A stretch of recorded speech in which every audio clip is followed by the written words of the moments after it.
दोस्तों नमस्ते, कैसे हो। आज अपने व्यक्तित्व का प्रकार हमने शुरू कर दिया था और व्यक्तित्व का प्रकार पढ़ेंगे। क्या पढ़ेंगे? व्यक्तित्व के जो बचे हुए प्रकार थे उसके बारे में पढ़ेंगे। तो आज सबसे पहले जुंग जो थे विद्वान, जो स्विट्जरलैंड के रहने वाले थे, इनका जन्म 1875 ईस्वी के अंदर हुआ था दोस्तों। और इन्होंने एक मनोविज्ञान के प्रकार पुस्तक लिखी थी और उसी में इनका ये सिद्धांत दिया हुआ है, उसके बारे में अपने बात करेंगे। दोस्तों आज लाइव आने की भी इच्छा है और उसके बाद कल से हम लगातार लाइव पढ़ाएंगे, ठीक है। तो यदि जो भी भाई बंधु आज देखें तो उसके बाद में शाम को हम लाइव आएंगे। तो आज अपने पढ़ेंगे व्यक्तिगत का प्रकार, और व्यक्तिगत प्रकार की एक वीडियो हमने बना दी है और सबसे जो सर्वमान्य धारणा है वो युंग की मानी जाती है। ये स्विट्जरलैंड के विद्वान थे और 1875 में इनका जन्म हुआ था और 1821 ईस्वी के अंदर इन्होंने अपने जो ये प्रकार है वो अपनी किताब मनोविज्ञान के प्रकार उसके अंदर ये सिद्धांत दिया, टाइप ऑफ साइकोलॉजी, उसके अंदर ये सिद्धांत दिया। और ये मनोवैज्ञानिक गुणों के आधार के ऊपर है। किसके ऊपर है? मनोविज्ञान के गुणों के आधार के ऊपर है। इसके ऊपर अपने बात करेंगे।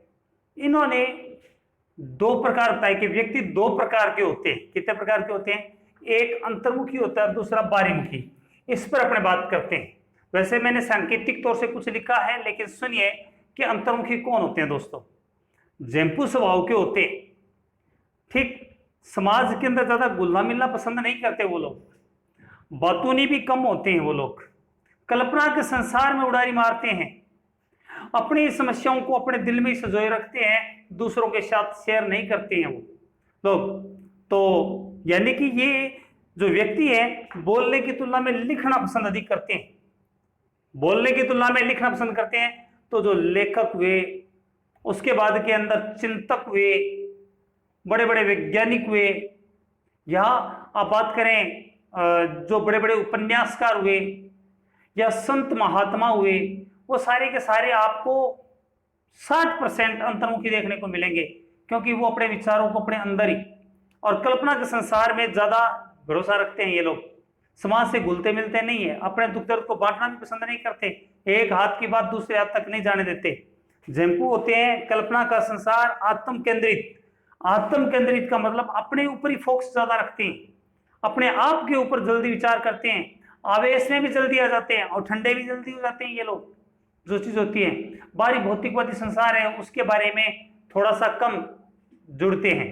सिंपल सी बात है, किसी लड़के के लिए लड़की देखने के लिए किसी परिवार के व्यक्ति को भेजा और वो घर पे आके पूछे भाई लड़की कैसी थी, तो जो अंतर्मुखी होगा वो यही कहेगा लड़की जैसी लड़की थी, घर के साथ घरों जैसा घर था। यानी कि एक विशेष विशेषताओं को, जो दूसरों के अंदर विशेष विशेषताओं को परखने के अंदर थोड़ा सा पीछे रहता है बाहरीमुखी की तुलना के अंदर।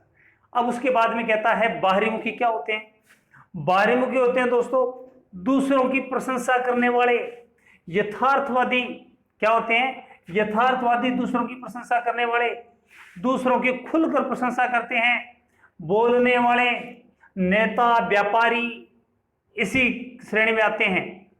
बहुत जल्दी शाबाश देते हैं, सामान लेने के बाद में उसको थैंक यू बोलते हैं, पानी पीने के बाद में नल जो होता है उसी को भी थैंक यू बोलते हैं। इस प्रकार के लोग होते हैं जो बाहरीमुखी होते हैं, वास्तविकता के संसार में जीते हैं, समाज की जो समस्याएं होती है उसके साथ अपना संबंध बहुत जल्दी जोड़ देते हैं, अपनी बातों को दूसरों के साथ बहुत जल्दी शेयर कर लेते हैं ये लोग। इस प्रकार के होते हैं बाहरीमुखी। बाहरीमुखी से नुकसान होने का चांस बहुत कम रहते हैं, क्योंकि अपनी बातों को, अपने दिल की बातों को दूसरे के साथ शेयर कर लेते हैं। तो इनकी बहुत आलोचना हुई, क्योंकि उन्होंने कहा संसार के व्यक्तित्व को दो भागों में बांट दिया।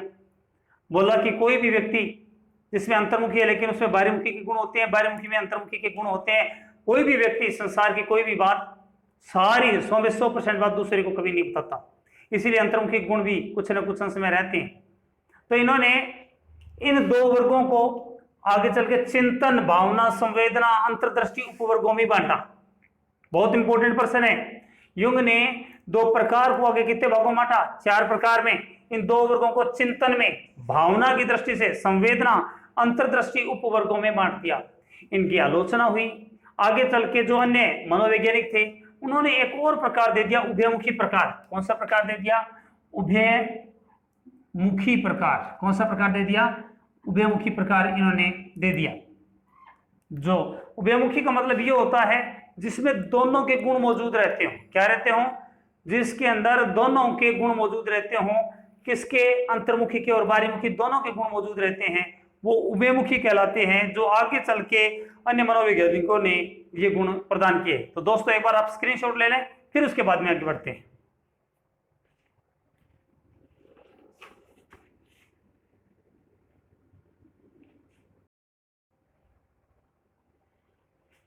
हाँ, तो अभी आपने युंग का प्रकार पढ़ा।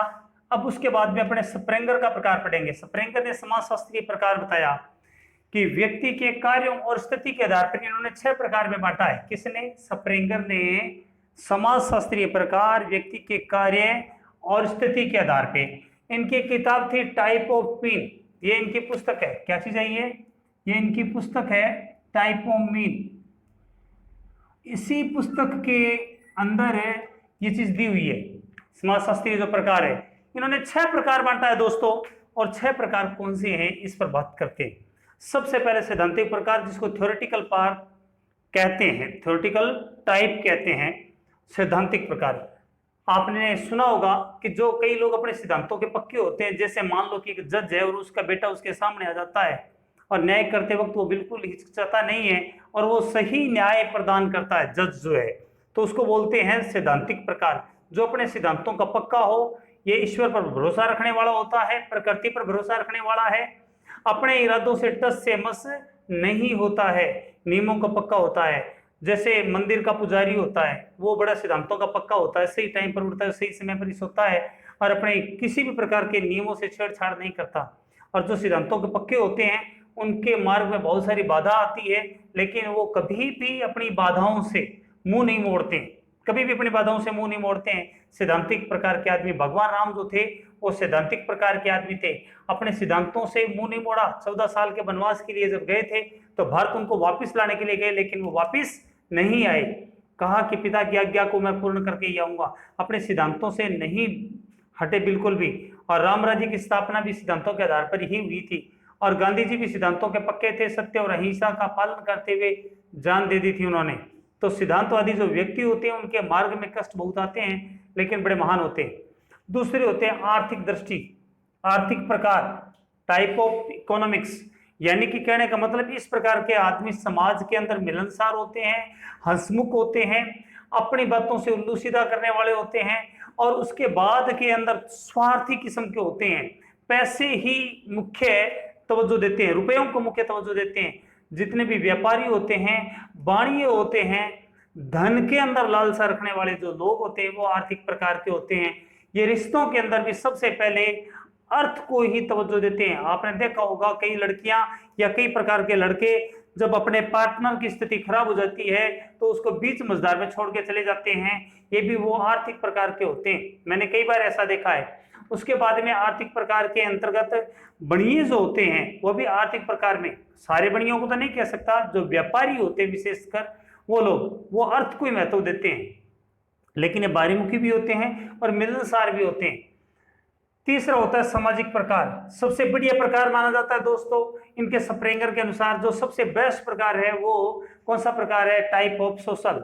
यानी कि इनके अनुसार प्रेम, स्नेह, सहानुभूति, दूसरों की कार्यों के अंदर सहायता करने वाले, समाज के अंदर जो जरूरतमंद है उसकी सहायता करने वाले, तो मैंने बताया दया करने वाले, स्नेहशील, मिलनसार, दूसरों के दुखों को अपना दुख समझने वाले और दूसरों की भावनाओं को सपोर्ट देने वाले, दूसरों को अभिप्रेरणा देने वाले, दूसरों के यदि वो निम्न स्तर की तरफ जा रहे हैं तो उनको उठाने वाले जो लोग होते हैं वो सामाजिक प्रकार के बहुत ही घुल मिलने वाले होते हैं। दूसरी बात, ये लोग अधिकतर आपको बाहरीमुखी मिलेंगे। आपको आर्थिक प्रकार वाले बाहरीमुखी होते हैं, लेकिन सामाजिक रूप वाले अधिकतर बाहरीमुखी मिलेंगे आपको। राजनीतिक प्रकार, वो हर कंडीशन के अंदर, टाइप ऑफ पॉलिटिकल, यानी कि इस प्रकार के जो लोग होते हैं दूसरों पर सत्ता नियंत्रण रखने में भरोसा रखते हैं। घर के अंदर भी ऐसा होता है, एक आदमी ऐसा मिलेगा घर के अंदर, वो सारों को अपने काम करवाएगा, के काम करवाएगा, बातों से उल्लू सीधा करेगा और उस स्थिति को बनाए रखने के लिए वो कुछ भी प्रयास कर सकता है। जैसे गांव के अंदर जो सरपंच का चुनाव लड़ता है, जितने भी नेता होते हैं वो राजनीतिक प्रकार के होते हैं, अपने बातों से दूसरों को लुभा लेते हैं, अपने वादों से लुभा लेते हैं, उनको पूरा करें चाहे न करें, लेकिन अपने जाल के अंदर वो फंसा लेते हैं और दूसरे लोग उसमें फंस जाते हैं। पांचवें होते हैं धार्मिक प्रकार के, ईश्वर से डरने वाले, मंदिर के पुजारी, धर्म की बातें करने वाले, धर्माचारी, घर के अंदर भी धार्मिक व्यक्ति हो जाते हैं, सही समय के अंदर पूजा अनुष्ठान करने वाले, धर्म के पाठ पढ़ाने वाले, नैतिक नियमों को सही समय पर करने वाले धार्मिक प्रकार के होते हैं। छठा है कलात्मक प्रकार के, एस्थेटिक, अंग्रेजी में इनको एस्थेटिक बोलते हैं। कलात्मक प्रकार के आदमी के बारे में साइकोलॉजी में कहा जाता है कि ज्यादा भरोसेमंद नहीं होते। जहांगीर जो था वो कलात्मक प्रकार का था, और जो उनकी पत्नी थी नूरजहां वो भी कलात्मक प्रकार की थी। आप लोगों को पता है बहुत बड़ी फैशन डिजाइनर थी वो, और जहांगीर जो था वो बहुत बड़ा कलाकार था, बहुत बड़ा कलाकार था। और किसी भी पेंटिंग के अंदर यदि 12 हाथ लगे हुए तो जहांगीर बता दिया करता था कि इसमें 12 लोगों ने काम किया इस पेंटिंग के अंदर। अब बात आई कि वो अच्छे कैसे नहीं थे, क्योंकि बताया जाता है जो नूरजहां थी उनकी पत्नी, उसने जहांगीर को प्राप्त करने के लिए अपनी पति जहांगीर से मिलकर अपने पति का काम साफ करवा दिया था, ऐसा दृष्टांत आता है। कलात्मक प्रकार का आदमी साफ सफाई रखने में, पेंटिंग बनाने के अंदर, उसके बाद में रंग रोगन में अलग डिजाइन करने के अंदर, और हर प्रकार से कला उसमें कूट कूट के भरी होती है। प्रकृति के अंदर जैसे पहाड़ है, नदी है, उनके किनारे उनके चित्रों को उकेर देना वो कलात्मक प्रकार का होता है। लेकिन माना जाता है ऐसा कि वो अधिक वफादार नहीं होता, अधिक वफादार नहीं होता, अधिक भरोसा लायक भी नहीं होता है कलात्मक प्रकार का, जिसमें अत्यधिक कला कूट कूट के भरी होती है। दोस्तों आप अपने आप को मत ले लेना, क्योंकि प्रत्येक आदमी के अंदर किसी किसी प्रकार की कला होती है, लेकिन कला की चरम सीमा, कला की चरम सीमा जिसको कलात्मक प्रकार बोलते हैं, तो ये कलात्मक प्रकार है। जैसे बहुत सारे कलाकार हैं जिन्होंने बहुत सारे मेडल हासिल किए हैं, बहुत अच्छे काम किए हैं। खैर वर्तमान युग के अंदर विद्वान जो थे वो स्प्रेंगर के मत से सहमत नहीं हुए। उन्होंने कहा व्यक्तित्व को इस प्रकार से बांटना संभव नहीं है, क्योंकि इसके अलावा भी बहुत सारे व्यक्तित्व रह गए। कई प्रकार के मनोदृष्टि से भी व्यक्ति होते हैं जो दूसरों की स्थिति के आधार पर ही फैसले लेते हैं, दूसरों की स्थिति के आधार पर ही कार्य करते हैं, वो इसके अंदर शामिल ही नहीं है। मनोदृष्टि से जो व्यक्ति होते हैं वो भी इसमें शामिल नहीं है ना। उसके बाद में बहुत सारे व्यक्ति होते हैं जो सिर्फ प्रकृति के नियमों के अकॉर्डिंग चलते हैं, वो भी इसके अंदर शामिल नहीं है। तो खैर व्यक्तित्व का जो प्रकार स्प्रेंगर ने अपने हिसाब से बताया, और 6 प्रकार बताए इन्होंने पुस्तकों से, टाइप ऑफ मीन्स। तो आप इसका स्क्रीनशॉट ले लें दोस्तों।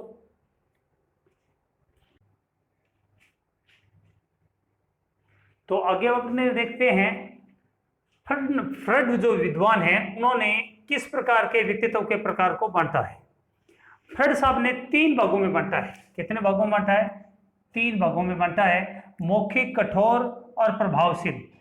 मौखिक के बारे में वो व्यक्ति आते हैं जो मौखिक क्रियाओं को प्रधानता देते हैं, जो ओरल में, जब कई बार आपने देखा है ना, मैं तेरी सौगन खाता हूं, और कई अपने बातों से उल्लू सीधा करते हैं, बोलते बोलते हैं, सारा दिन बोलते रहते हैं और बातों से उल्लू सीधा करते हैं, गाय की भैंस के नीचे, भैंस की गाय के नीचे, और मौखिक क्रियाओं को प्रधानता देते हैं और इधर से इधर बातें भी करते रहते हैं। जो मौखिक क्रियाओं को प्रधानता देते हैं, एक तो वो प्रकार के लोग होते हैं। दूसरा इन्होंने कहा कठोर। कठोर का मतलब जिद्दी, आत्म केंद्रित। जिद्दी और आत्म केंद्रित होते हैं, अंतर्मुखी, दूसरों से ज्यादा बात न करने वाले, अपनी बातों पर भले गलत है तो भी जिद पर अड़ जाना, बोलो यही सही है, जिद्दी। आत्म केंद्रित, अपने आप के बारे में सोचना, ये जो लोग होते हैं। दूसरी बात है दूसरे की भावनाओं को ठेस पहुंचाने वाले, खुद स्वयं टस से मस न होने वाले। तीसरे प्रकार के होते हैं प्रभावशील व्यक्ति। प्रभावशील व्यक्ति का मतलब होता है दूसरों पर प्रभाव बड़ा जल्दी छोड़ देते हैं, ये बड़बोले होते हैं। क्या होते हैं? बड़बल्ले होते हैं, और हमेशा अपनी तरफ दूसरों को ध्यान आकर्षित करवाने के लिए लगे रहते हैं कि बढ़ा चढ़ा के किसी बात को प्रदर्शित करना। कई बार ट्रैफिक वाला मिल जाता है, पुलिस वाला, तो उसको बोल देते हैं मेरे चाचा जानता नहीं कौन है, डीएसपी है। तो इस प्रकार अपनी तरफ ध्यान आकर्षित करने के लिए झूठ मूठ के पुलाव दिखा देना, इस प्रकार के काम प्रभावशील व्यक्ति के होते हैं। और दूसरों का ध्यान आकर्षित करके स्वयं केंद्र बिंदु में रहना, ये 3 प्रकार के हैं, मौखिक, कठोर और प्रभावशील। दोस्तों पै फै ब भै मैं, देखो पै पहला अक्षर है और मैं इस लाइन का अंतिम अक्षर है, ठीक है। और कै जो स्वर और व्यंजन, जो स्वर और व्यंजन, व्यंजन का जो पहला अक्षर है वो कठोर होता है, क्या होता है। तो कैसे याद रखोगे, फ्रड। जो फ्रॉड आदमी होते हैं वो पै फै बै बै मैं करते हैं और कै कबूतर बोलते हैं, यानी कि एक लाइन के दो अक्षर पहले और जो फ्रॉड आदमी बड़े कठोर होते हैं, क्या होते हैं, पै फै बै बै मैं पढ़ते रहते हैं और बड़े ही कठोर होते हैं, ठीक। अब उसके बाद में वर्तमान में ये पूछने वाला है, वर्तमान के अंदर ये नहीं पूछेगा युंग वाली बात क्या उसमें से तो कोई विशेषता के आधार पे। अब उसके बाद में केटल जो है उसने दो प्रकार में बांटे, कितने प्रकार में बांटे हैं, एक तो वेगवान व्यक्ति और दूसरे वेगहीन व्यक्ति। कौन से, वेगवान और दूसरे वेगहीन। वेगवान व्यक्ति मिलनसार होते हैं, सामाजिक दृष्टि से बहुत उच्च होते हैं, बाहरी मुखी होते हैं, दयाशील होते हैं, स्वाभिमानी होते हैं और उसके बाद में बहुत ही गति से कार्य करने वाले होते हैं। वेगवान का मतलब गति से कार्य करने वाले, जहां तक उसकी नजरें जाती है वहां तक वो भला करने की सोचते हैं दूसरे की। और वेगहीन आदमी जो होते हैं वो अंतर्मुखी होते हैं, दूसरों के भला करने के बारे में नहीं सोचते हैं वो लोग, और उसके बाद में स्वयं को केंद्र बिंदु में रखते हैं। तो ये दो भागों में, एक को वेगवान और दूसरा वेगहीन, अंतर्मुखी और अकर्मण्य, और उसके बाद के अंदर स्थिर रहने वाला, ऐसा आदमी जो है वेगहीन आदमी होता है, केटल ने कहा है। तो कैसे याद रखोगे, केट का मतलब होता है बिल्ली, बिल्ली बड़ी गति से भी चलती है और वेगहीन भी हो जाती है, रुक भी जाती है, गति से भी चलती है और बहुत स्थिर। तरल और ठोस का सिद्धांत भी इन्होंने दिया, इसको तो वेगवान को तो क्या बोल देंगे तरल और वेगहीन को ठोस, तरल और ठोस का सिद्धांत भी।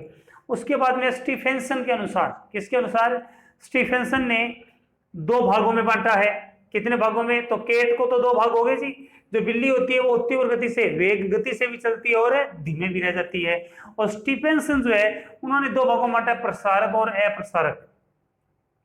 दोस्तों प्रसार, स्टीफेंसन, हमारे घर के अंदर एक स्टीफेंसन है, क्या चीज है, अपने कई बार बोलते हैं ना स्टीफेंसन को बना लें स्टोव, जो स्टोव जो होते हैं जिसके ऊपर अपने खाना बनाते हैं, स्टोव।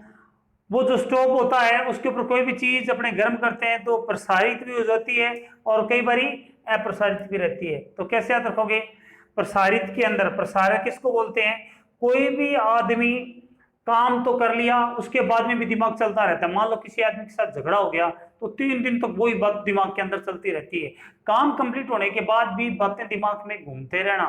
किसी का फोन आ गया अचानक तो उसके बारे में सोच रहा, क्यों आया फोन, किस प्रकार आया, कहीं उसने मेरे बारे में गलत तो नहीं समझा। यानी कि काम, कोई भी काम खत्म हो गया उसके बावजूद भी दिमाग चलते रहना, उसको प्रसारक बोलते हैं। ऐसे जो लोग होते हैं वो अंतर्मुखी होते हैं, क्या होते हैं, दुखी रहने वाले होते हैं, स्वयं छोटी छोटी बातों पर इरिटेट हो जाते हैं, चिंतित रहते हैं, ठीक। तो प्रसारक आदमी स्टीफेंसन कहते हैं।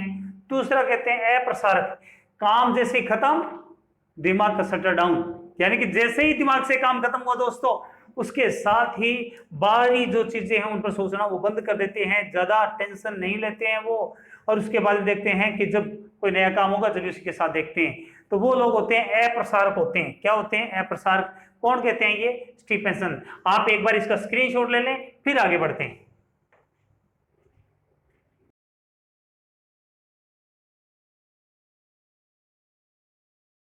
अब अपने पढ़ते हैं सिगमंड फ्रायड के बारे में। किसके बारे में, सिगमंड फ्रायड ने किस प्रकार जो है अपने व्यक्तित्व के बारे में, अपने नहीं दूसरों के व्यक्तित्व के बारे में बताया।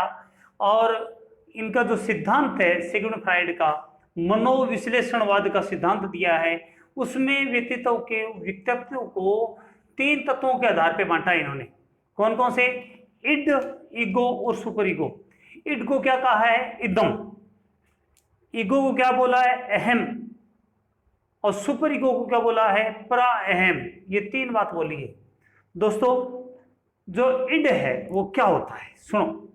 इड वो होता है कि जब किसी व्यक्ति के अंदर प्रवृत्तियां ऐसी हो और उन पर नियंत्रण न कर पाए, जिस प्रकार अपराधी प्रवृत्ति, निर्भया हत्याकांड में जो लोग थे उनमें इड की बहुलता थी। जब अपनी भावनाओं को, अपने संवेगों को कोई भी व्यक्ति नियंत्रित न रख पाए। छोटा जो बालक होता है इसमें भी ईड की बहुलता होती है, टॉयलेट कहीं कर देता है, बाथरूम कर देता है, कोई चीज की जिद कर लेता है, ये चीज लूंगा तो वो लेके रहता है। जब किसी समाज या आसपास के वातावरण से, प्रकृति से डर एकदम निकल जाए और अंदर का जो शैतान है वो दिमाग के ऊपर, मन मस्तिष्क के ऊपर हावी हो जाए, तो उसको बोलते हैं इड। जिस व्यक्ति के अंदर इड पूरी तरह से ईगो और सुपर ईगो पर हावी हो जाए तो समझ लो वो समाज विरोधी कार्य करता है। क्या करता है? समाज विरोधी कार्य करता है। दूसरा है जी ईगो, इसे पुलिसमैन की संज्ञा दी जाती है। ईगो को किसकी संज्ञा दी जाती है? पुलिसमैन की संज्ञा दी जाती है। तो प्रश्न आ सकता है सिगमंड फ्राइड के इड, ईगो, सुपर ईगो में पुलिसमैन की संज्ञा किसको देते हैं? इसको, ईगो को या अहम को। ये इड और सुपर ईगो के बीच में पुल का काम करता है, इसको पुल की संज्ञा भी देते हैं। इड और सुपर ईगो के बीच में पुल है ये। मैं आपको सिंपल सा उदाहरण देता हूं ईगो कैसे है। कोई भी आदमी गलत काम करता है तो अंदर से एक आवाज आती है, अंदर आत्मा की आवाज आती है कि नहीं ये काम गलत है, इस काम को मत करो। यहां पर मान लो मेरा पर्स पड़ा है, 5,000 रुपए है उसके अंदर से, और कोई भी व्यक्ति बाहर से आता है आवाजें लगाता हुआ मेरे को सर जी, और जब वो आवाजें लगाता हुआ आ रहा है, देखो यहाँ पर पर्स पड़ा है, 5,000 रुपए हैं, उठा लेते हैं, सर तो है नहीं, तो वो अपने जेब में डालता है, तभी अंदर से आवाज आती है नहीं रे चोर कहलाएंगे, पकड़े गए। तो अंदर से यदि वो आदमी अंदर की आवाज को सुन के पर्स वहां रख देता है तो इसका मतलब ईगो ने उसको गलत होने से बचा लिया। क्या होने से बचा लिया? गलत होने से बचा लिया। तो पुलिसमैन की संज्ञा दी जाती है जो हमारे अंदर ही पाया जाता है। इसीलिए कहते हैं कि ईगो प्रत्येक आदमी के बीच में अंदर होता है। जिस प्रकार मंदिर के अंदर बैठते हैं ना, तो जब भगवान के आगे धूप पूजा करते हैं तो अंदर से आवाज आती है बहुत हो गया भाई, चलते फिरते नाम ले लेना, काम भी करना है, घर के लिए कमा के भी लाना है। तो यहाँ पर ईगो तैयार रहता है, किसी भी गलत और सही के बीच में जो फैसला करता है वो ईगो है, जस्टिस मैन है ये। तीसरा है जी सुपर ईगो, इसे प्राअहम कहते हैं। जब आदमी समाज से ऊपर उठ जाए दुख के कारण, किसी कारणवश, तो नैतिक नियमों को और आदर्शों को अपना लेता है। मैं सिंपल सी बात बताऊं, कई बार क्या होता है, आपने सुना होगा शमशान वैराग्य। किसी लड़के या लड़की जिनकी उम्र 15-16 साल, उनका बाप एक्सपायर हो जाता है, तो उनमें ऐसा बैराग उत्पन्न हो जाता है कि इस दुनियादारी को छोड़ देते हैं और छोड़ के किसी बाबा के शरण में चले जाएं, किसी डेरे के संपर्क में चले जाएं। तो यानी कि नैतिकता और आदर्शों को अपना लेता है। वो सोचता है कि समाज के जो लोग हैं इनको सबको मरना ही है एक दिन, और सब चीजें जो है वो यहीं पर रह जाएगी, वो कोई भी काम की नहीं है। उसको बोलते हैं शमशान वैराग्य। जब इंसान को समाज, धर्म, राजनीति इनसे ऊपर उठ जाए और इनके प्रति आसक्ति ना रहे, तब उसके बाद में उसको बोलते हैं सुपर ईगो। तो संत महात्माओं को इसी श्रेणी में रखा जाता है सुपर ईगो। बहुत सारे कारण होते हैं। कई लड़कियों की शादी हो जाती है अपनी सास से परेशान, पति से परेशान होके, और रूप में कूप मंडूक वैराग्य पैदा हो जाता है। वो किसी बाबा के आदर्शों को, नैतिक नियमों को अपना के और अपने गृहस्थ का त्याग कर देती है कुछ समय के लिए। लेकिन ये सही नहीं है। सुपर ईगो का जो श्रेणी है इसे प्राअहम बोलते हैं। इसको हम बहुत अच्छा नहीं मानते, तो सबसे अच्छा ईगो मानते हैं। तो सिगमंड फ्राइड कहता है इन तीनों को यदि बैलेंस बनाकर चले तो वो आदमी श्रेष्ठतम है। ये तीन तत्वों से व्यक्ति अपने कार्य संचालन करता है, इन तीनों का बैलेंस होना चाहिए। ये कौन कहता है? सिगमंड फ्राइड ने मनोविश्लेषण का सिद्धांत दिया था। मन का विश्लेषण, मेरा मन जब बस में रहता है या मेरा मन हमेशा फ्राई की हुई चीजों के लिए करता रहता है। अब फ्रेंडसन और रोजरसन दो विद्वान हैं। फ्रेंडसन और कौन है? रोजरसन। इन दोनों ने ए और बी सिद्धांत बांटा। इन्होंने कहा व्यक्तित्व के दो प्रकार बांटे, एक ए और दूसरा है बी। ए, पहले हम बात करते हैं ए। जो ए वाले लोग होते हैं वो कभी भी कोई भी परिणाम होते हैं उससे संतुष्ट नहीं रहते। हम कहते हैं यार तुम्हारा तो सिलेक्शन हो गया, इससे सिलेक्शन होने के बाद में क्या बनता है, इतने से रुपए आएंगे और इससे तो हमारा घर नहीं चलेगा। यानी कि परिणाम, किसी भी विषय वस्तु का जब परिणाम आते हैं तो उसके प्रति इनका जो सोच होती है वो नकारात्मक ही रहती है। नकारात्मक सोच वाले होते हैं, अपने आप को समायोजित नहीं कर पाते हैं, उसके बाद में अपने आप को परिस्थितियों के अनुसार बदल नहीं पाते हैं, उसके बाद में विचारों पर स्थिर नहीं रह पाते हैं। कौन? ए वाले। तो समझ में आया? ए वाले ये अस्थिर, कुसमायोजित और अपने आप को बदल नहीं पाते हैं। किसी भी परिणाम के प्रति सोच उनकी आशावादी नहीं होती, निराशावादी भावना रहती है, ईर्ष्या की भावना रहती है, और समायोजित अपने आप को परिस्थितियों के अनुसार एडजस्टमेंट नहीं कर पाते हैं।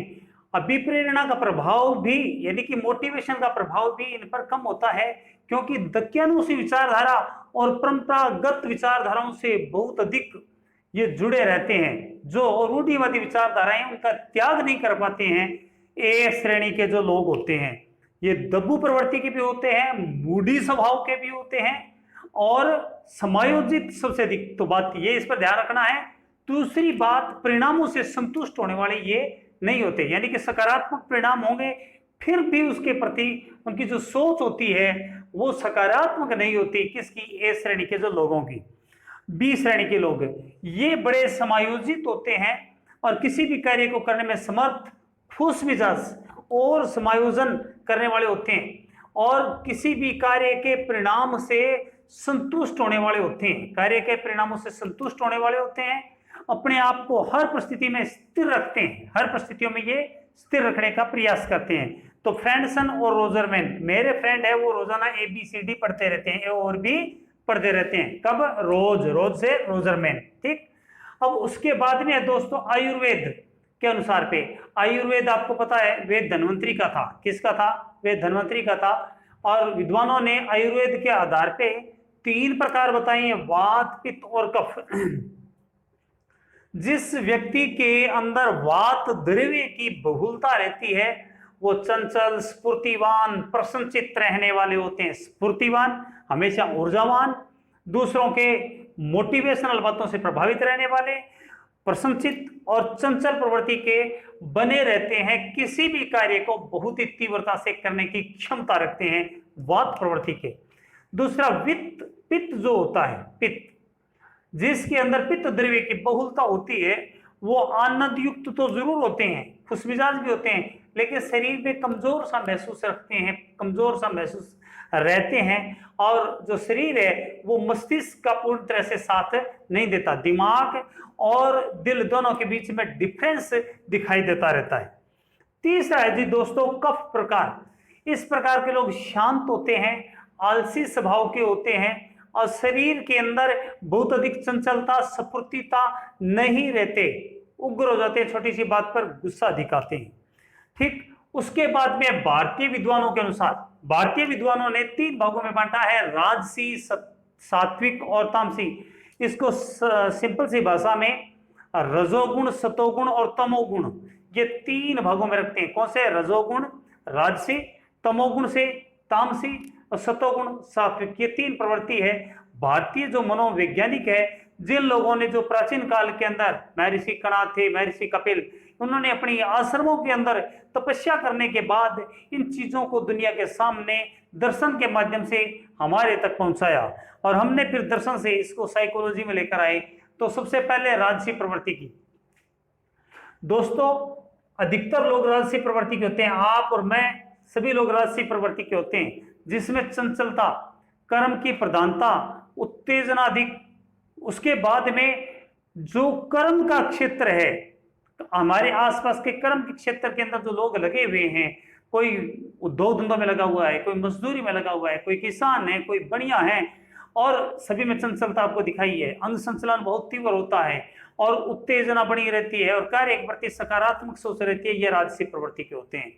दूसरे सात्विक, संत प्रवृत्ति के कह सकते हो, सौम्य प्रवृत्ति कह सकते हो, जो समाज से, धर्म से, राजनीति से ऊपर उठे होते हैं। वो न तो दुख के अंदर दुखी होते हैं, न सुख के अंदर सुखी महसूस करते हैं अपने आप को, हमेशा एक ही दृष्टिकोण के अंदर अपनी जो नाड़ियां होती है उसको रोक के। अब रजोगुण, सतोगुण और तमोगुण, हमारी जो आपने देखा होगा कई बार आप अनुलोम विलोम करते हो, क्या करते हो?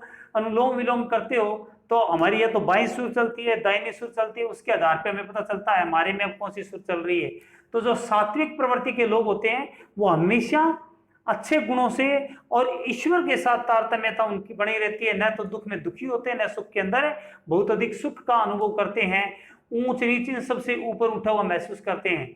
तीसरा है तामसी, ये आलसी होते हैं, गुस्सेल स्वभाव के होते हैं, समय पर काम न करने वाले होते हैं, दूसरों से संतुष्ट नहीं होते हैं, दूसरे से कभी खुश नहीं रहते हैं। तो दोस्तों ये मैंने मुख्य मुख्य प्रकार बताए, और बहुत सारे हैं, थॉर्नडाइक के प्रकार भी हैं, उसके बाद में आलपोर्ट के प्रकार भी, आलपोर्ट ने भी 3 भागों में बांटा है, लेकिन मुख्य मुख्य जो प्रकार थे वो बताए आपको। उसके बाद में इस बार जब हम पेपर देंगे तो छूटे हुए जो प्रश्न है वो सारे पेपर में डालेंगे जब ये टॉपिक पूरा हो जाएगा। तो उम्मीद करता हूं ये टॉपिक आपको पसंद आया होगा। आज दोस्तों पुराने वाले बोर्ड के ऊपर फिर मैं पढ़ाया, तो उम्मीद करता हूं आपको अच्छा लगेगा। कभी कभार बीच बीच में इस पे हम पढ़ाई करेंगे। दूसरी बात, आज शाम को मैं लाइव आ रहा हूं, आज शाम को 5 बजे लाइव आ रहा हूं, तो आप सभी लोग लाइव से मेरे साथ जुड़िए। अब ये वीडियो मैं बहुत जल्दी डाल दूंगा आज दोपहर तक, और उसके बाद में शाम को हम लाइव मिलते हैं दोस्तों। उसके बाद के अंदर मैंने आपको ये भी बताया था कि कमेंट के माध्यम से आपने बताना कि मेरे से आप क्या पढ़ना चाहते हो लाइव के अंदर, ठीक है। लेकिन जब तक आप नहीं बताओगे तब तक मैं मेरे हिसाब से सब्जेक्ट है वो पढ़ाता रहूंगा। तो बहुत बहुत धन्यवाद दोस्तों, आपका दिन शुभ रहे। जय हिंद।